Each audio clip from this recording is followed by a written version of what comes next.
Fala, galera! Mais uma vez eu, Alexandre Magalhães, na resenha com Magalhães, para falar dos times e do futebol brasileiro.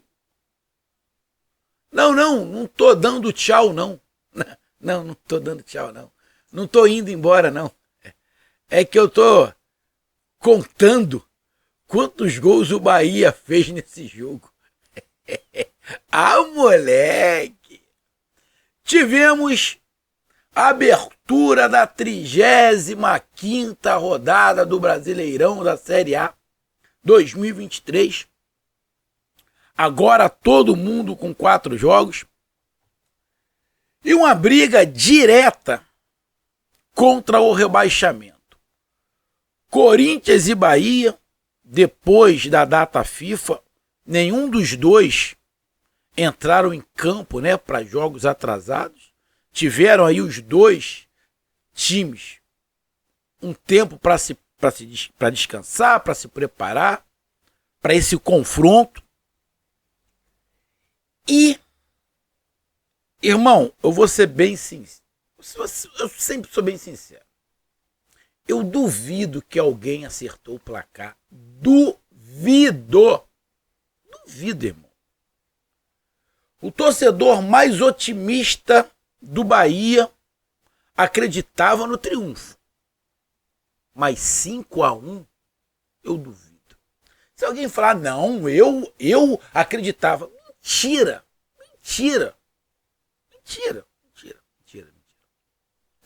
E nem o torcedor do Corinthians, imaginava tomar-lhe um saco em casa de novo, porque não é a primeira vez que o Corinthians toma um saco em casa.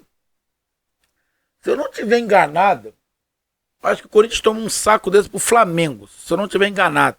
Agora eu não me lembro quanto é que foi o jogo, se foi 4-1, 5-1, mas tomou um saco também o Flamengo, então não é a primeira vez. 5-1 Bahia fora de casa perante o Corinthians. Rapaz, que porrada! Doída pro Corinthians. E revigorante pro Bahia.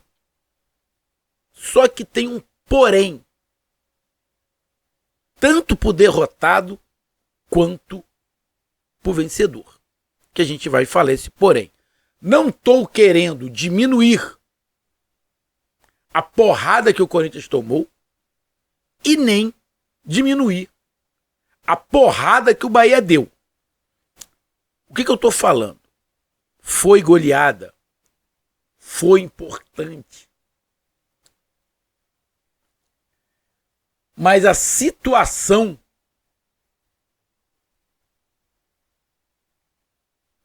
teve algumas mudanças, diante do resultado. Situações positivas, mas não definidas e definitivas para o Bahia. E situações ruins, mas também não definitivas para o Corinthians, que a gente vai falar aqui nesse momento.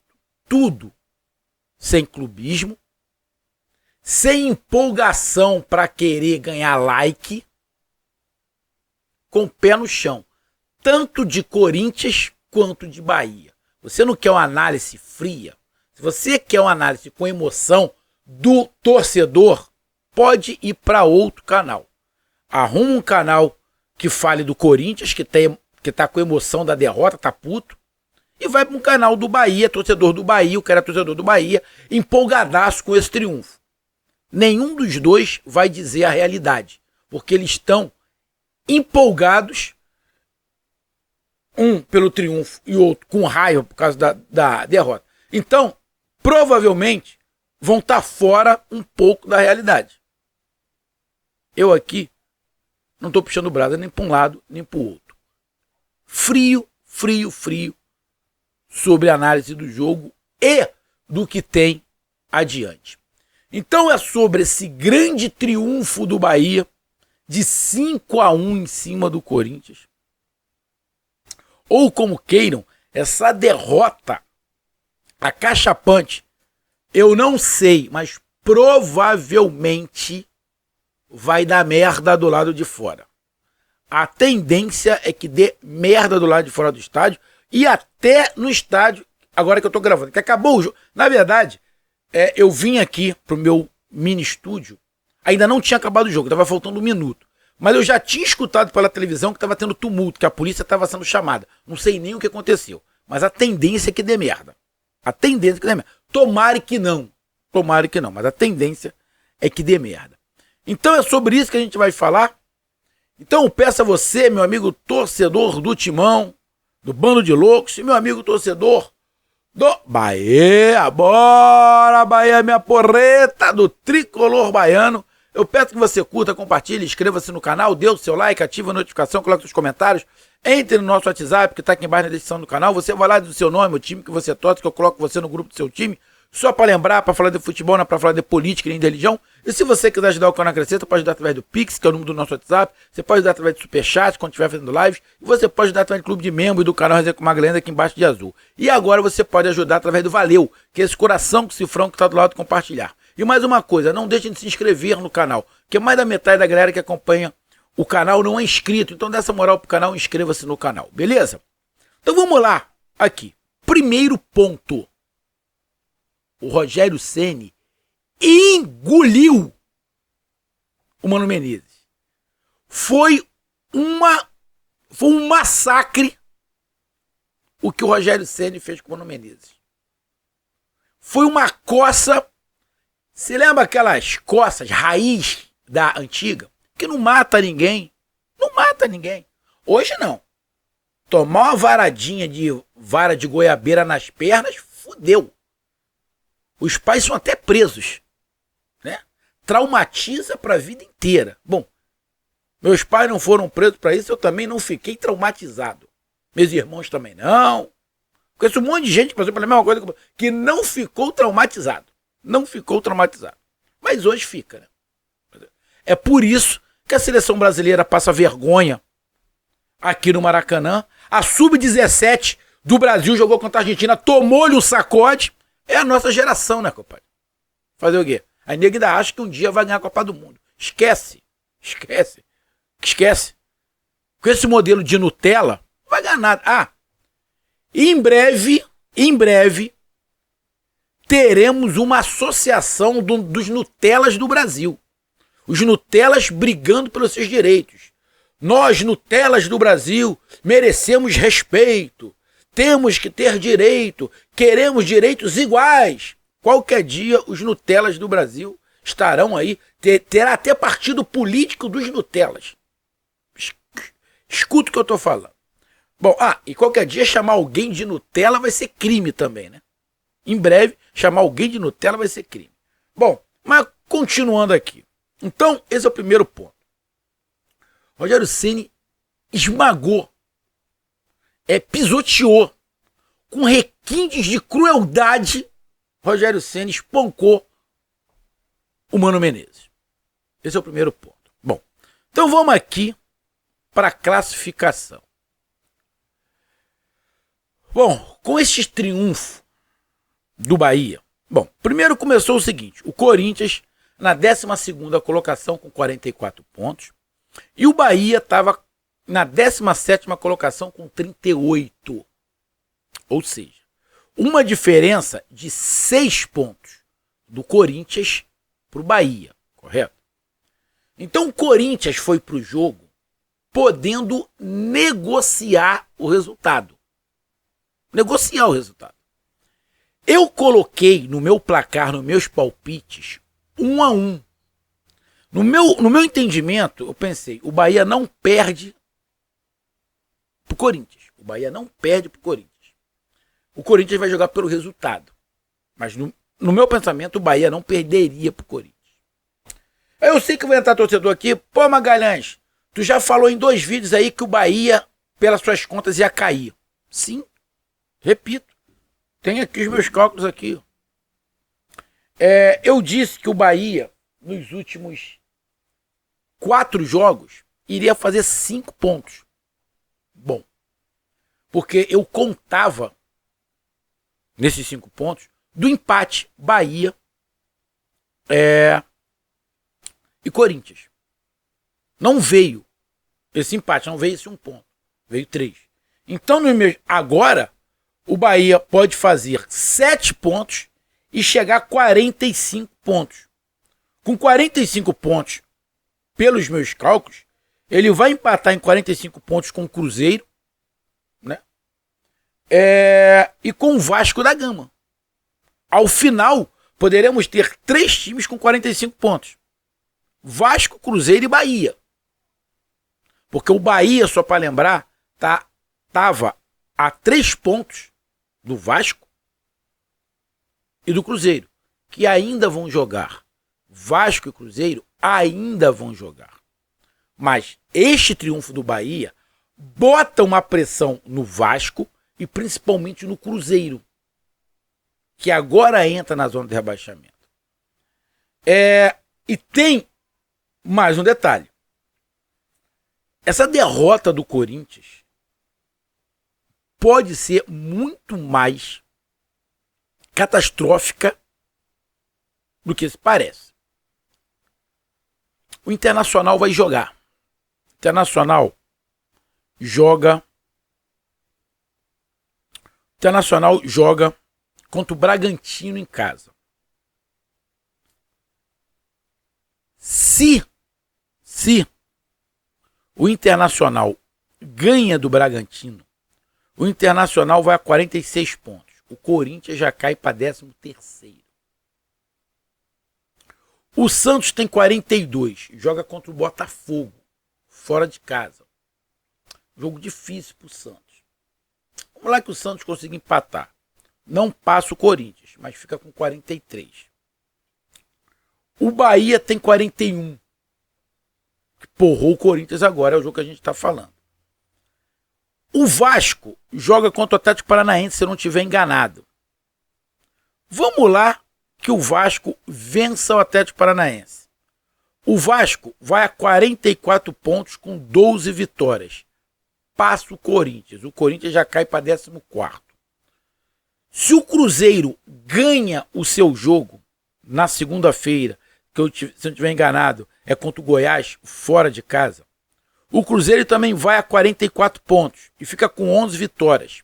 Passa o Corinthians. Ou seja, se Cruzeiro e Vasco ganharem os seus jogos, os dois passam o Corinthians.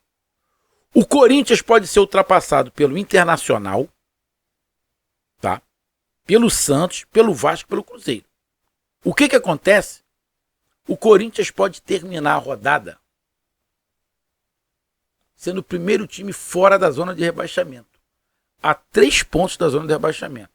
A 3 pontos do próprio Bahia. Então essa rodada pode ser muito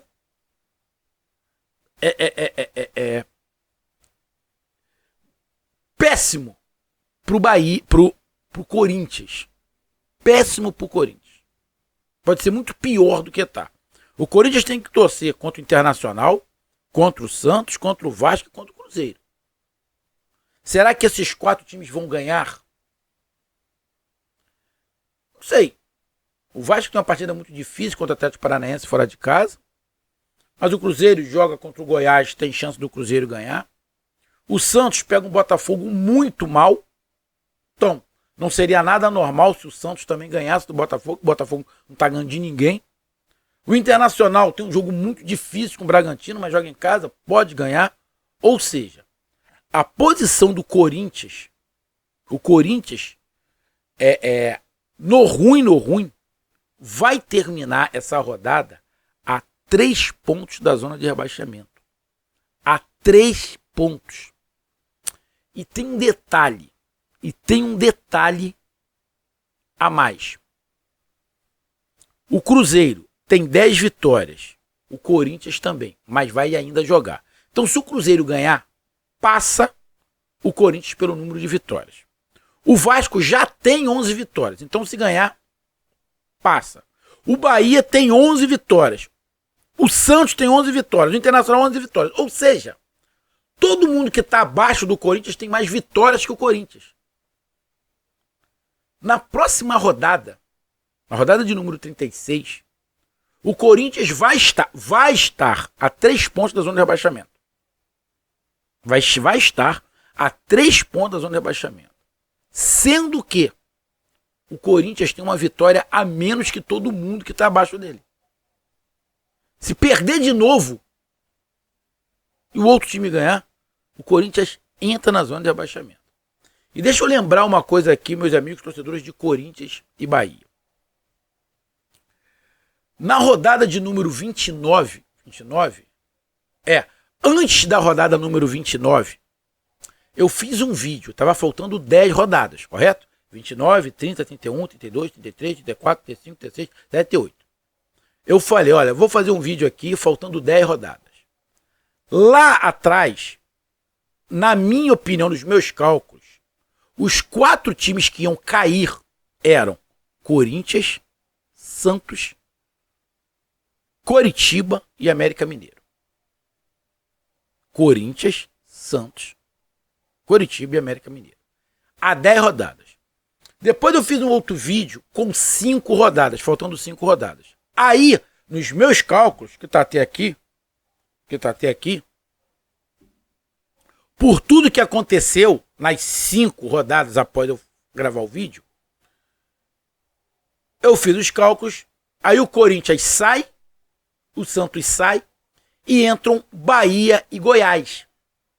Mas por que eu estou falando isso? Porque há 10 rodadas atrás, na rodada 29, antes de começar a rodada 29, o cenário era um. Naquele momento, o cenário não colocava o Bahia como rebaixado. Colocava o Corinthians e o Santos nos meus cálculos. Só pegar o vídeo aí que eu fiz, faltando 10 rodadas. Era Corinthians e Santos que entravam na zona de rebaixamento. Depois do que aconteceu, algumas viradas, algumas vitórias que eu não contava do Corinthians e algumas derrotas que eu não contava do Bahia, mudou a coisa. O Corinthians sai dessa briga e entrou o Bahia. Porém, essa derrota do Corinthians vai fazer o Corinthians terminar a 3 pontos da zona de rebaixamento, tendo uma vitória a menos que todo mundo que está brigando contra ele. Então a situação do Corinthians, ao final dessa rodada, pode se tornar dramática para as 3 rodadas finais. Então essa derrota pode ser muito pior. Muito pior. Porque depois o Corinthians tem o Vasco aqui no Rio, recebe o Internacional e fecha com o Coritiba. Ou seja, serão 2 jogos hipertensos e um confronto direto com o Vasco. Porque se o Vasco, vamos lá, o Corinthians perdeu, mas o Vasco perde para o Atlético Paranaense. Mas na próxima rodada o Vasco ganha do Corinthians, o Vasco vai passar o Corinthians, porque tem uma vitória a mais. Então a situação do Corinthians, com esta derrota, fica dramática. E o Bahia com esta vitória, com este triunfo, desculpa. Bom, nesse momento, é o primeiro jogo, o Bahia sai da zona de rebaixamento momentaneamente. Está ali na 15ª colocação, passou o Vasco e passa o Cruzeiro. Passa o Vasco no saldo de gols, que tem -4 e o Vasco tem -8. E passa o Cruzeiro, porque o Bahia tem 11 triunfos e o Cruzeiro tem 10. Porém, Vasco e Cruzeiro ainda vão jogar. O que isso quer dizer? Isso quer dizer que o Bahia, ao término da rodada, apesar de ter goleado o Corinthians, pode retornar à zona de rebaixamento. Quem é que tem a probabilidade maior de não ganhar? O Vasco da Gama. O Vasco da Gama tem a probabilidade maior de não ganhar. Porém, se Vasco da Gama e Cruzeiro empatarem, o Bahia já volta para a zona de rebaixamento. Beleza? Então, o triunfo do Bahia é muito importante. Foi muito importante para a sequência. Porém, não definiu nada. Foram apenas 3 pontos. Apenas 3 pontos. Lógico, o saldo de gols pode ajudar muito no final. Ó, esse saldo de gols mesmo do Bahia já fez, no ruim, ficar com saldo melhor do que o do Vasco da Gama. Porque o Bahia tinha 39 gols a favor, agora tem 44. E tinha 47 gols contra, agora tem 48. Ou seja, o saldo do Bahia era de, deixa eu ver aqui, -8. O saldo do Bahia era de -8, correto? Agora é de -4. Ou seja, o saldo do Bahia era exatamente igual o do Vasco. Exatamente igual ao do Vasco. -8. Fez o Bahia passar o Vasco. Então essa goleada foi importante. Foi importante. Quem empatou com o Vasco em quase tudo e no saldo de gols passou. Bom, pé no chão. Pé no chão. A derrota do Corinthians é acachapante. E pode ter um reflexo muito pior do que simplesmente do que ter tomado 5-1. Porque o próximo jogo é contra o Vasco. Então a coisa pode ficar muito pior para o Corinthians. A probabilidade de rebaixamento do Corinthians volta e pode voltar muito mais pesado na próxima rodada. Então esse é um ponto que eu queria falar. E o do Bahia? Sei que a torcida do Bahia está empolgadaça. Porém, foram só 3 pontos. Não estou botando balde de água fria, mas foi só 3 pontos. Na qual o Bahia vai ter que torcer contra Cruzeiro e Vasco. Só que se os dois empatarem, o Bahia volta para a zona de abaixamento. E aí vai ficar faltando 3 jogos. Os 3 jogos do Bahia que faltam agora é contra o São Paulo em casa, o América Mineiro e o Atlético Mineiro. O América Mineiro, eu acredito que o Bahia vença. Faça mais 3 pontos. E vai ter ali que tirar pontos do São Paulo e do Atlético Mineiro. O Atlético Mineiro é um jogo bem complicado. O Bahia não pode chegar no jogo contra o Atlético Mineiro necessitando do triunfo. O Bahia não pode chegar no jogo contra o Atlético Mineiro precisando do triunfo. Que aí pode se enrolar. Então o Bahia tem que fazer a sua situação definida nos próximos 2 jogos. Não pode deixar por último. Que o último é o mais difícil, que é contra o Atlético Mineiro. Desculpa, deixa eu beber uma água aqui. Mas, óbvio, que esse triunfo, do jeito que foi em cima do Corinthians, que ninguém imaginava, vai contribuir muito, muito para o Bahia não cair. Esse triunfo em cima do Corinthians pode ter sido o ponto, pelo menos no meu cálculo, esse triunfo do Bahia, no meu cálculo aqui, ó, meus cálculos aqui,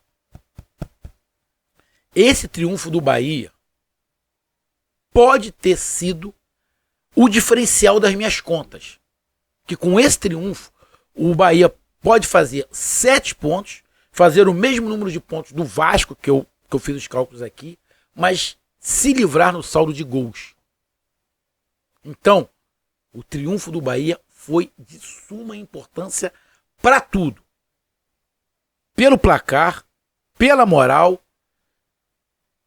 pela vontade de novo, né? Pelo otimismo de novo. Então, o triunfo do Bahia, espetacular. E o jogo? Bom, vamos lá, cara. Eu vou resumir aqui para não ficar muito grande. O primeiro tempo foi um massacre.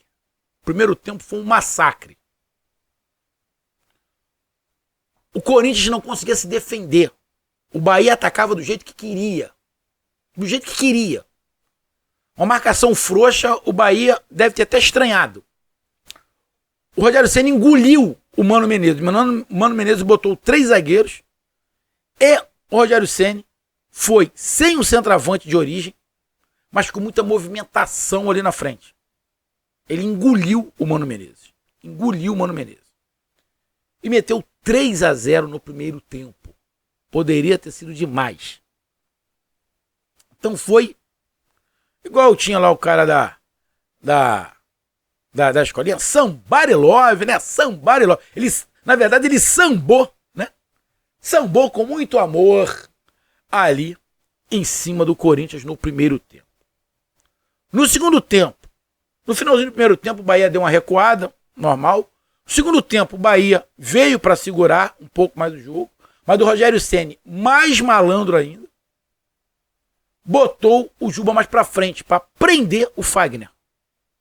E jogou o Rezende ali para lateral esquerda. O meio-campo do Bahia no primeiro tempo engoliu o do Corinthians. E no segundo tempo, o Corinthians foi com mais vontade, com mais vigor, sem muita tática, muito mais na vontade. Criou algumas oportunidades, fez um gol, parecia que ia entrar no jogo. Rogério Ceni muda de novo e mata, faz o quarto e depois o quinto de pênalti. Os dois pênaltis a favor do Bahia, na minha visão, foram pênaltis. Foram pênaltis bobos, mas foram pênaltis. O primeiro pênalti eu acho que foi sem querer, mas foi pênalti. O segundo foi infantil o Gil. Infantil. Mas para mim, os dois pênaltis foram bem marcados. E para me terminar, o que aconteceu nesse jogo que não aconteceu nos outros jogos do Bahia? Simples. Simples. Vou pegar aqui o que aconteceu. Sabe o que aconteceu? Nos outros jogos do Bahia, meu amigo torcedor do Bahia, torcedor brasileiro que acompanha o canal, o Bahia sempre criou bastante. O Bahia sempre criou bastante. Fez bons jogos. Mas o que acontecia com o Bahia? A finalização do Bahia era horrorosa. Horrorosa. Era uma incompetência monstruosa. O Bahia criava, chegava na cara do gol ou no último passe, não sabia se casava ou se comprava uma bicicleta. Então o Bahia muitas das vezes criava muito, jogava até bem e não ganhava. Tentava e tomava o gol. Tentava e tomava o gol. Sabe o que aconteceu de diferente dessa vez? Sabe quantos chutes o Bahia deu em direção ao gol? Na direção do gol, 7. Sabe quantos entraram? 5. O que foi de diferente para os outros jogos? A pontaria. A pontaria do Bahia funcionou. Simples assim. Pontaria. Lógico. O Rogério Ceni deu um baile no Mano Menezes. O sistema defensivo do Corinthians é uma baba. Vou te dizer, a torcida do Corinthians não merece o time que tem. Porque a torcida do Corinthians, o Corinthians estava tomando de 2-0, a torcida estava cantando. Isso é para se aplaudir. Óbvio, você tomando de 5-1 não tem torcida que aguente, né? Aí também é demais. Mas estava tomando de 2-0, a torcida estava cantando, irmão. Estava apoiando o time, parceiro. A torcida do Corinthians não merece o time que tem. Então tá aí a minha análise. Um grande abraço, até mais, valeu, tamo junto, fui!